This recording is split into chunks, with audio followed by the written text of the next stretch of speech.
ছবিগুলো গণমাধ্যমে দেখে অনেক ভারতীয় নিজের ক্রোধ ব্যক্ত করেছেন। সেসব এই চ্যানেলও করেছে। কিন্তু এবার যা বলবো সেটা ডিপ্লোমেসিতে আপনাদের জানা দরকার। আসলে বর্তমানে বাংলাদেশ যা করছে ভারতের সাথে তার ডিপ্লোমেসির হিস্ট্রিতে নতুন কিছু নয়। আমেরিকার খুব কাছে থাকা একটি দ্বীপরাষ্ট্র যার নাম কিউবা, তার সাথে 60-70 দশকে এমনটা হয়ে গেছে। আমাদের এই যুদ্ধের প্রণালীটাকে ভালোভাবে বুঝতে হবে। ডিপ্লোমেসিতে এই যুদ্ধের নাম দ্য হাইপার টেনশন ওয়ার।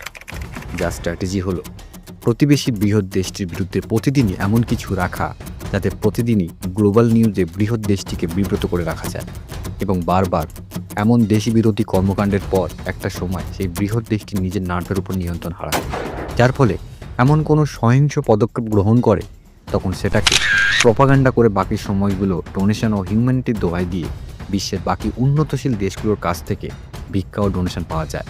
আর এই পুরোটাই সেই ছোট্ট দেশটা করে, এক্ষেত্রে বাংলাদেশ। সে করছে একটা বড় অর্থনীতির দেশের থেকে ইনভিজিবল সাপোর্টের দ্বারা। তবে যাই হোক, ওই যে বড় পদক্ষেপের কথা বললাম, ওটাও 126 বছরের পুরনো আর্মির মাথার কাছে কোনো বিষয় না।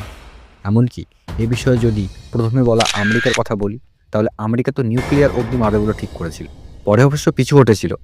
এখন বিষয় হলো ইন্ডিয়া ছাড়া ইসরায়েলের পতাকাকেও একইভাবে অবমাননা করছে বাংলাদেশ। তবে কি মোহাম্মদ ইউনিস স্বেচ্ছায় নিজের বিপদ ঘণ্টা এবার নিজেই বাজিয়ে দিলেন? কারণ কোথা থেকে কি যেন একটা খবর আসছে, তোমার নাম আমার নাম রংপুর টু চট্টগ্রাম। যারা আশা করি বুঝে গেছো, জয় হিন্দ, বন্দে মাতরম।